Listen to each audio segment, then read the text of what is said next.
Hey there. Well, we had a lot on our schedule. We had to drop everything because something came out important. And some people already predicted this. They already predicted this. We saw this coming, and I even said some of this was coming. Hi, this is Zane. Welcome to another edition of Madman with the Show. Whoa, happy holidays, Merry Christmas, Happy Hanukkah, everything down the line. Let me tell you, we've seen this going on as far as what's been going on, as far as the shutdown in theaters, the COVID situations. We talked about Wonder Woman going straight to HBO Max. We talked about the AT&T issues, the over 150 billion, 160 billion in debt. We don't know. We know Christmas Day, Wonder Woman 1984 is going to be released for 30 days, then released to theaters. Then this came out. Some of it was being leaked that certain movies were being touted around between Netflix and HBO. Well, we got this whole listing at the time of this recording. We had we'll have the other two shows running as well, episodes, but this I think is very important right now. HBO has announced, HBO Max, Warner Brothers, that several movies will be hitting HBO Max and theaters simultaneously. I'm going to read this off of Collider. This is what came out. There's still a lot more information coming out. And as you can see, touting from the video that we'll be showing a little bit. We won't do the audio, but we'll show you some of the video there. As of WB's 2021 slate, the release of HBO Max at the same time they hit theaters will be one major catch. The huge news of Warner Brothers today following the announcement that the high anticipated Wonder Woman 1984 will be released on HBO Max on Christmas Day for a limited 1-month engagement on the streaming service. In addition to concurrent theatrical releases where theaters are open, the studio announced today that all, and I'm going to repeat this, all of its 2020 films will follow the same release model. That is just, whew, talk about, losses through the columns. I mean, we have other episodes coming down the pike of other cancellations of divisions. We have cancellations at Adult Swim and stuff like that. This is big. Yes, indeed. Movies like Dune, Matrix 4, and Godzilla vs. Kong will be released theatrically worldwide, but concurrently with the domestic theatrical release, the movies will be also streaming exclusively on HBO Max for 1 month. After that 1 month period is over, the film will depart HBO Max and continue its availability in theaters worldwide, at which time it will follow the customary distribution windows applied to the title, which means after it leaves HBO Max, it will later still have a full digital HD Blu-ray DVD release before eventually returning to the streamer. The 2020 Warner Brothers films that are expected to be released next year that are followed below on HBO Max in theaters at the same time model include The Little Things, Judas and the Black Messiah, Tom and Jerry, Godzilla vs. Kong, Mortal Kombat, Those Who Wish Me Dead, The Conjuring, The Devil Made Me Do It, In the Heights, Space Jam: A New Legacy, The Suicide Squad, Reminiscence, Malignant, Dune, The Many Saints of Newark, King Richard, Cry Macho, and Matrix 4. This is a shock. All films will be available in 4K Ultra D and HDR on HBO Max. The hybrid model was created as a strategic response to the impact of the ongoing pandemic. We're living in unprecedented times, which calls for creative solutions, including the new initiative for Warner Brothers Picture Group, said Ann Sarnoff, Chair and CEO, Warner Media Studios and Network Group, of which Warner Brothers is part of. No one wants films back on the big screen more than we do. We know the new content is the lifeblood of the theatrical exhibition, but we have to have balance. This with the reality that most theaters in the U.S. will likely operate at a reduced capacity throughout. We know from situations that certain theaters are shutting down completely throughout the year. With this unique one-year plan, we could support our partners in the exhibition with steady pipeline of world-class films while giving moviegoers who may not have access to these theaters, aren't quite ready to go back to the movies, the chance to see our amazing 2021 films. We see it as a win-win for film lovers and exhibitors, and we're extremely grateful to our filmmaking partners for working with us on its innovative response to these circumstances. Okay, here's the takeaway from this. You have all these movies, and let me just go back a bit here. 1, 2, 3, 4, 5, 6, 7 of these films would have been would have been blockbusters, at least. Others would have made money and stuff like that. What would happen? How much money would they make? Internationally, I think they will make some money because there are a lot of theaters that are on there. We've seen that from Demon Slayer, that's doing excellent overseas right now in the Asian territories, that it's making a lot more films that have even surpassed movies like Titanic numbers overseas. Not US, overseas. Okay? US wise, unless AMC, Cinemark, and all the other ones are going to be opening up somewhere mid-year, and depending on the dates of these movies, because that's the one thing they didn't give, was the dates that when these movies will be airing. I guess we will get that probably into the new year, January, February, into the new year. After they see the numbers of Wonder Woman, and then they'll probably decide whether or not what dates that they're going to show these movies, whether the movies do well on the streaming and how much on there. And see, the thing is, I'm still asking the question, why haven't they tapped the drive-ins yet? Why haven't they made a deal with the drive-ins? Because basically there are drive-ins open, and they have made some money.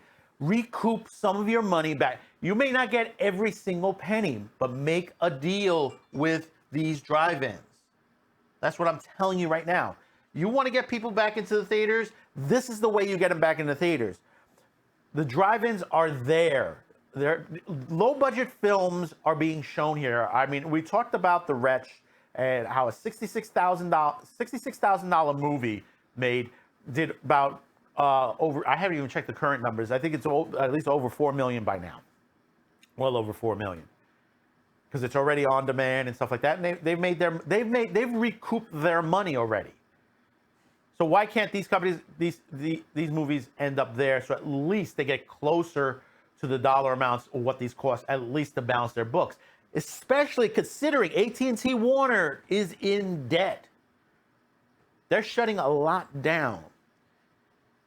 And for this to happen, it's a shocker.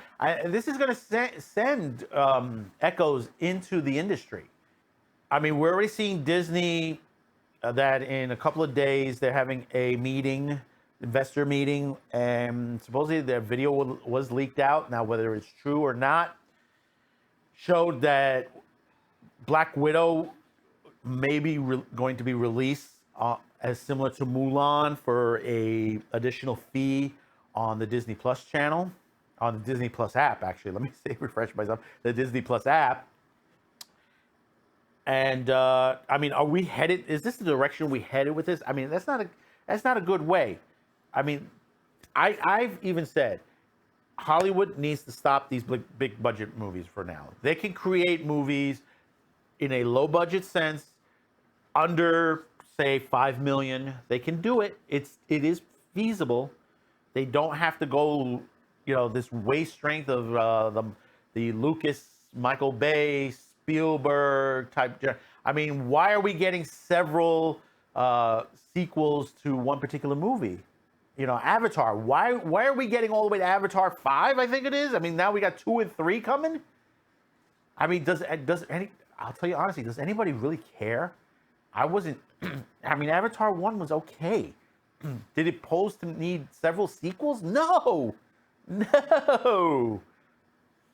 I mean, this is the money that they're pumping out day in, day out. one of the reasons, besides the political rhetoric that they throw into movies, this is one of the other reasons why Hollywood is just literally in ashes. Because of the constant. And this is why anime right now, anime itself is gold right now.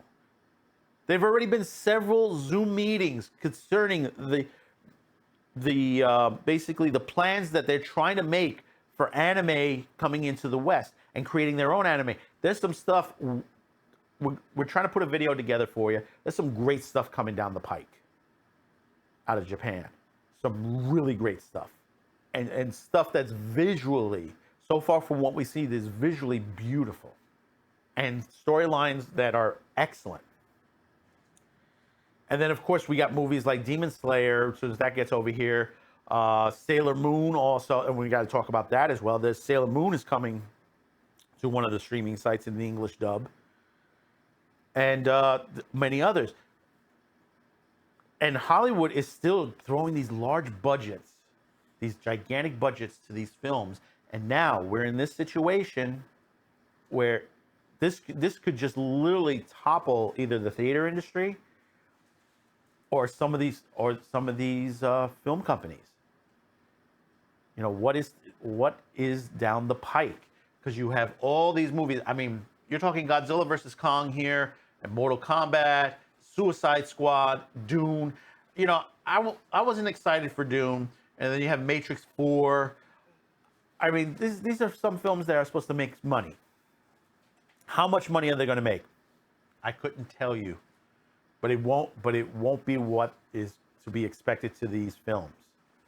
Unless the theaters get fully opened early 2021. If the theaters are not fully open in across the US by at least April, May, 2021 is going to be bleak for the industry completely. I'm telling you, it's going to be another crash in the industry itself. And this is probably going to bury the rest of Hollywood. The only thing probably will be left of this when the dust settles are going to be the independent houses, the small, but because basically they're not touting big budgets. They're not touting big special effects or anything of that nature. They're not touting big screen actors and actresses, that high payroll that they're giving somebody. Somebody gets $10 million, $20 million for a movie.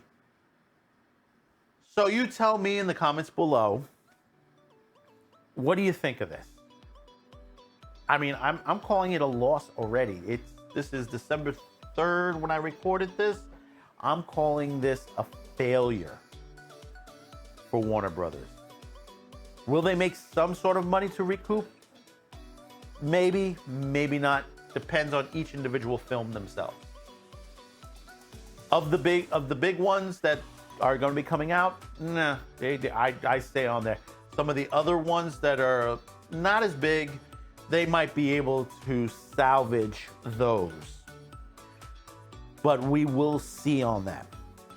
So, thank you for tuning in. Thank you for subscribing, liking, and hit that notification bell and share this video.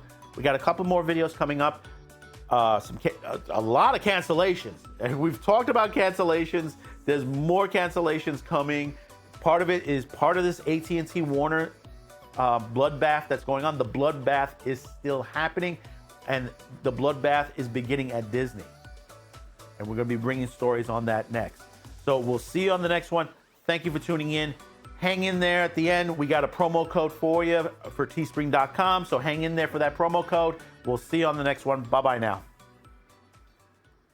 With the holidays well underway, you might be looking for that special gift. Check out our merch store at teespring.com, where we have the new winter gear out. From the Madman Cafe to Madman with the Show. Shirts, hoodies, mugs, and even pillows. Starting on December 2nd, use the promo code XmasCafe to get an additional 15% off till December 24th. All proceeds go to help this channel. That's teespring.com/shopQ2Cast.